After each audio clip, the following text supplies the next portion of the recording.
मानव पूंजी और आर्थिक समृद्धि। आर्थिक समृद्धि और विकास, एक बार मैंने बताया था, विकास एक अलग फैक्टर है, समृद्धि सीधे सीधे आय से रिलेटेड है, पैसे से रिलेटेड जो समृद्धि हो रही है। तो हम जब कुल राष्ट्रीय आय को देखते हैं या कुल राष्ट्रीय उत्पादन को देखते हैं तो हम लोग समृद्धि को देखते हैं। तो हम यहाँ पे मानव पूंजी का योगदान क्या भारत की समृद्धि में है, ये हम देखते हैं। यानी कितने लोग बने, मान लो कि ये पूरी जनसंख्या है देश की, जो आप लोग बैठे हुए हो, आप में से जो प्रशिक्षित शिक्षित हो जाएंगे, नौकरी पा जाएंगे या फिर कहीं काम करने लगेंगे, दैट्स मीन कि वो मानव पूंजी बन गए हैं। अब वो मानव पूंजी बनेंगे तभी तो देश में योगदान करेंगे, देश के उत्पादन में योगदान करेंगे, या तो फैक्ट्री में लगेंगे आप या तो सेवा में लगेंगे। इन दोनों ही क्षेत्रों में लग के आप क्या करेंगे, भारत के लिए काम कर रहे हैं, तो भारत की आय में वृद्धि होगी। राष्ट्रीय आय क्या होती है मालूम है? राष्ट्रीय आय थोड़ा सा बता दे रही हूँ, समझ लो। जैसे ये पूरा भारत है, तो भारत कोई अलग से व्यक्ति तो है नहीं, आपसे ही तो बना है। तो भारत की आय आपकी प्रति व्यक्ति आय को जोड़ के होती है। मान लो कि आप में से केवल 2 लड़कियां मानव पूंजी बन पाई, तो जब हम जोड़ेंगे तो नील नील नील जाएगा, यानी 0, और प्लस केवल 2 लोगों का जुड़ेगा, तो राष्ट्र की आय कम हुई। अगर आप सभी मानव पूंजी है तो सबकी आय जुड़ेगी, तो राष्ट्र की आय ज्यादा हुई। यानी ज्यादा से ज्यादा जनसंख्या, रेतिका ध्यान दो, ज्यादा से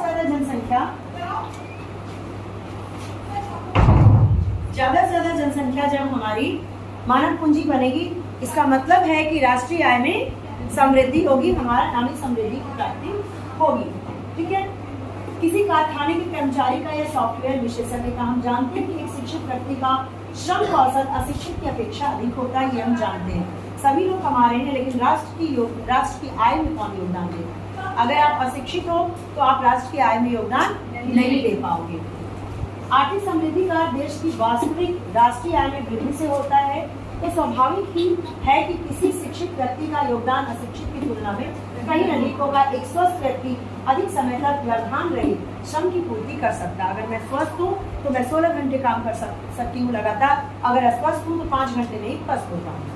ठीक,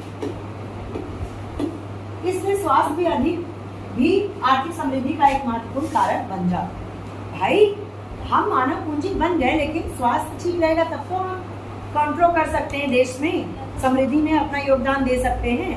अगर स्वस्थ कोई नहीं रहेगा तो फिर वो काम तो नहीं कर पाएगा। जब काम नहीं करेगा, आय नहीं अर्जित करेगा, यानी राष्ट्रीय आय डंप होगी।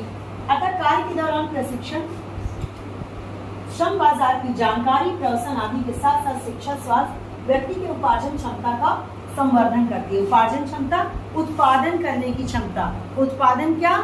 या तो किसी फैक्ट्री में जाके काम कर रहे हैं, या फिर हम सेवा का उत्पादन कर रहे हैं, अपने श्रम का उत्पादन। जैसे मैं यहाँ खड़ी हूँ, सेवा दे रही हूँ, मैं अपना श्रम ही तो उत्पादन कर रही हूँ, आप तक डिलीवर कर रही हूँ। तो ये कब संभव है? जब मैं फिट रहूंगी, स्वस्थ रहूंगी। मानव की संवर्धित उत्पादकता या मानव पूंजी न केवल श्रम की उत्पादकता को बढ़ाती है, बल्कि यह साथ ही साथ परिवर्तन को प्रोत्साहित कर नवीन प्रौद्योगिकी को आत्मसात। अगर आप प्रशिक्षण ले रहे हैं समय समय पे, तो जो नई टेक्नोलॉजी है, प्रौद्योगिकी मतलब टेक्नोलॉजी, अभी तक हम लोग श्रम से काम कर रहे हैं, मशीन से काम करेंगे, कंप्यूटर से काम करेंगे, ये आपके स्मार्ट बोर्ड से लग गए, तो इनका भी हमें ट्रेनिंग दिया गया। ये हम चलाना ऐसे नहीं जान रहे हैं, इसकी बाकायदे 2-3 दिन की ट्रेनिंग हुई थी।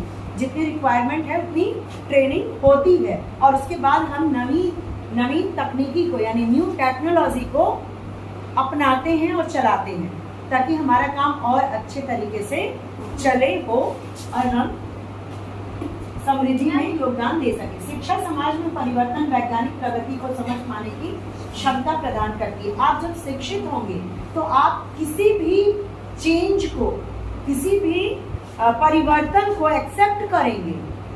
आप ध्यान करो, अगर आपकी दादी या अनपढ़ कोई व्यक्ति या महिला है या पुरुष है, तो चेंजेस को एक्सेप्ट नहीं करता। होता है ये कैसे हो सकता है, ऐसा हम लोग करते हुए नहीं आए हैं, होता है ना। या तो आप परंपराओं को ले लो या कोई भी नई चीज को ले लो।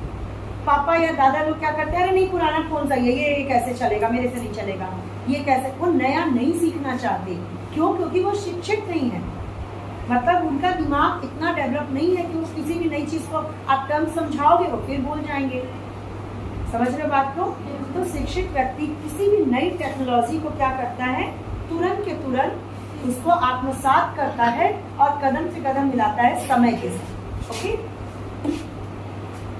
जिससे आविष्कारों और नव परिवर्तनों में सहायता मिलती है। इससे शिक्षित श्रम शक्ति की उत्तरता नवीन प्रौद्योगिकी को अपनाने में सहायक होती है। ये समझ में आ गया होगा।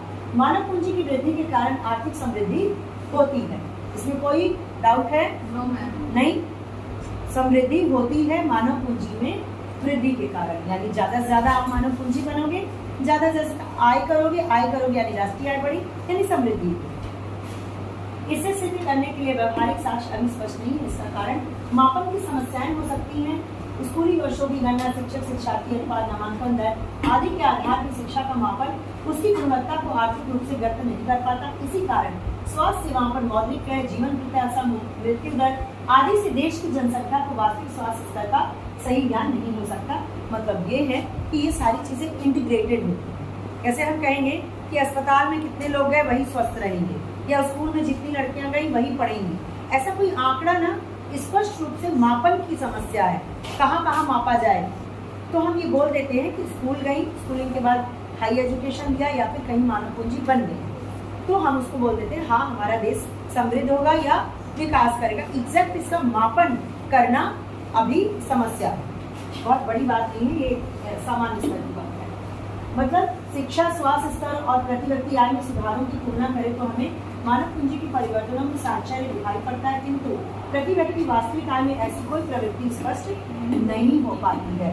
वास्तविक आय जो होती है उसमें हमें स्पष्ट नहीं हो पाता है। मतलब ये कि हम जानते हैं कि टीचर बनेंगे तो हम 50,000, 60,000 या जो भी सैलरी है वो पाएंगे, लेकिन उसके पीछे वास्तविक हमारी कितनी आय है, यानी कि महंगाई कितनी है, घटा कितना, कितना बचा, कितना देश की समृद्धि में गया, ये हम लोग को पूरी तरह से स्पष्ट नहीं है। यहाँ पे बहुत सारी चीजें गोलमोल हैं।